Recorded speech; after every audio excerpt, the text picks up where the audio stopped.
August 9న కలకత్తాలో ఆర్జీకర్ హాస్పిటల్లో junior డాక్టర్పై జరిగినటువంటి అత్యాచారం హత్యని ఖండిస్తూ దేశవ్యాప్తంగా కూడా డాక్టర్స్ అందరూ కూడా చేపట్టినటువంటి నిరసనని మెడికల్ సర్వీస్ సెంటర్ తరఫున పూర్తిగా మద్దతు తెలియజేస్తూ ఇప్పటికే ఈరోజు దేశంలో ఉన్నటువంటి మహిళల మీద పసిపిల్లల దగ్గర నుంచి ముసలి మీద అత్యాచారం రోజు రోజు పెరుగుతున్నాయి.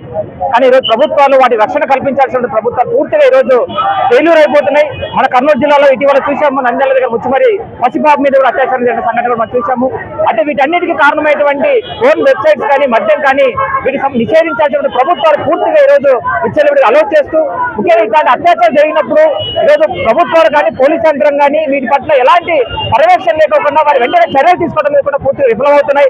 అందుకే ఈరోజు ప్రభుత్వాల పట్ల కానీ పోలీస్ యంత్రాల పట్ల పూర్తిగా ఈరోజు వాళ్ళ పట్ల ఈరోజు ఎలాంటి నమ్మకం అనేది కోల్పోతున్న పరిస్థితి ఈరోజు ప్రజల్లో ఉంది. కాబట్టి ఇలాంటి పరిస్థితుల్లో ముఖ్యంగా డాక్టర్ల మీద ఈరోజు జరిగిన దాడులు ఒకటి కాదు, అనేక రకమైన దాడులు రోజు రోజు పెరుగుతూ ఉన్నాయి. కాబట్టి దాడులు ఖండిస్తూ ఈరోజు డాక్టర్లకు న్యాయం చేయాలి, మహిళా డాక్టర్లకు కూడా రక్షణ కల్పించాలి, దేశంలో ఉన్న మహిళలకు కూడా రక్షణ కల్పించాలని చెప్పి ఈ సందర్భంగా డిమాండ్ చేస్తున్నాం.